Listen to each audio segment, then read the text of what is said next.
Is there a linear correlation between the chocolate consumption and rate of Nobel laureates? The linear correlation coefficient from 23 different countries measures the linear strength, and it was found to be 0.8. Okay, so notice the question says, um, is there a linear correlation? Notice it does not specify if we're trying to be positive or negative. And so in this case, then that leads us to a two-tailed test.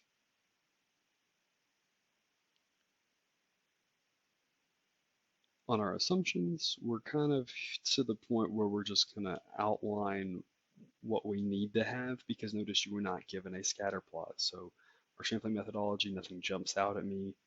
We need to check to see if there's a linear pattern. We need to check to see if we have homoscedasticity. We need to make sure we have no outliers. But look, there's no scatter plot. So I'm just going to say, hey, we need a scatter plot because those are three things we got to check. A residual plot would be really nice to check to see if the errors are correlated. And notice as we talk about, we assume that the y values are normally distributed for all possible values of x. And again, we're noting that because we aren't really writing this up as a formal report, but that would be your next step. Your next step beyond this course would be, what if I needed to report this stuff not to a teacher or not to a computer homework system, but to my boss? You'd want to have a nice little formal write-up. Well, you'd want to include that. You want to include that statement right there. We typically assume that the y values are normally distributed for all possible values of x. That way, if your boss reads this, or a client reads this, or whoever, they can read that and say, okay, that seems reasonable. Or they can read that and say, wait a minute, actually, I'm not sure about that. What does that mean? And then that's when you come back and say, oh, well, that means that our results might be a little off, because that's one of the assumptions that we have to make for all of the math that we're doing to click. And make sure we understand, why are we doing all these assumptions? It's the same reasons that we did the assumptions before. We check number one, our sampling, to make sure that we can make the leap from a sample to a population. Everything else are what I call mathematical assumptions, and it's to make sure that our test statistic is what it is and it follows the distribution we say it does.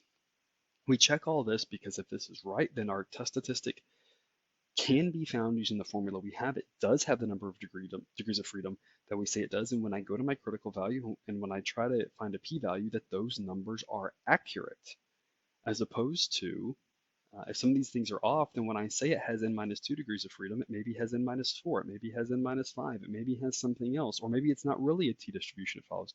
Maybe it's something else, and if it doesn't follow a t distribution, critical values are off, my p-values are off, right? So the same reason we did all the assumptions in every other situation in this course has been because I need to make sure that my test statistic is what I say it is, it follows the distribution it says it does, and it's close enough that I can go to those tables and I can go to Excel or I can go to my graphing calculator, and when I plug in those numbers, the numbers that I get are reasonably accurate, that they're close, that the assumptions are met close enough that I might be off by the third decimal place or the fourth decimal place, but it's not at the first decimal place.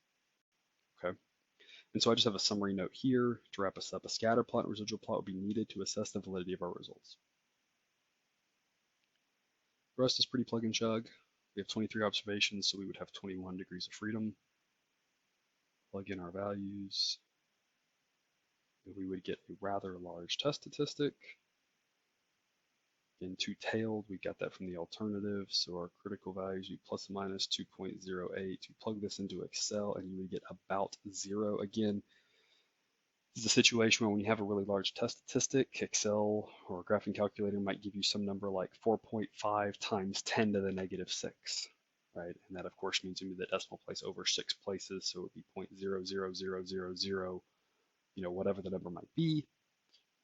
Just an example, not literally what this one is. Just make sure that you know when you do that, don't put the 4.5 or the 1.2 or whatever, because that's not the right answer, right? P-values, probabilities go between 0 and 1. And so when you see that times 10 to the negative whatever, we're saying, hey, we got a lot of zeros, and so we can just say, look, it's approximately 0, or if you wanted to put 0.0001 maybe, really, really small value. Okay. So because our test statistic falls in the rejection region, we reject the null. That means we can conclude the alternative. The alternative is that rho does not equal 0.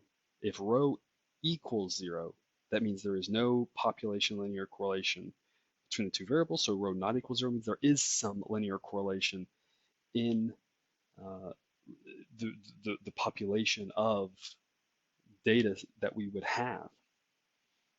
And so this sentence doesn't say, it gets a little bit more awkward to write population or all. So sometimes here, there might be a little bit of carelessness, but again, in a perfect world, we would try to squeeze in a population and all, a real, a true, just again, as long as it makes it where we can make the sentence make sense from an English standpoint. Sometimes that gets tougher to do with this setup. One more example. The ages of Oscar winners are matched by the years in which the awards were won. If there's sufficient evidence to include there's a negative linear correlation between the ages of best actresses and best actors, the sample size of 12, we get the following value for R.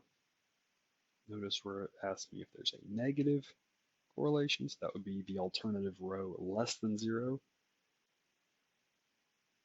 And also no scatter plots. I'm just going to rewrite the exact same thing. So yes, I know that you are now writing this twice.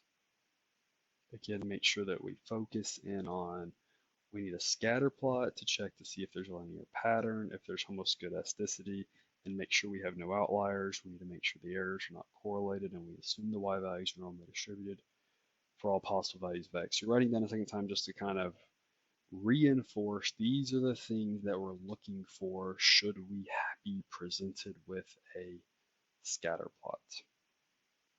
And if you aren't presented with a scatter plot, these are the things that you're saying, hey, these are the things that we are assuming to be true, because if we are using the distributions that we say we're going to use, these things need to be true in order for that all to work.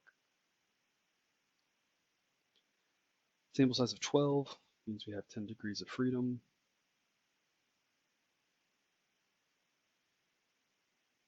And this would be a left-tailed test. And then our p-value would be a little bit larger in this case. And so we are going to fail to reject null because our p-value is large. We did not fall in that shaded rejection region, and we cannot conclude that there is a negative linear correlation between the ages of these two categories.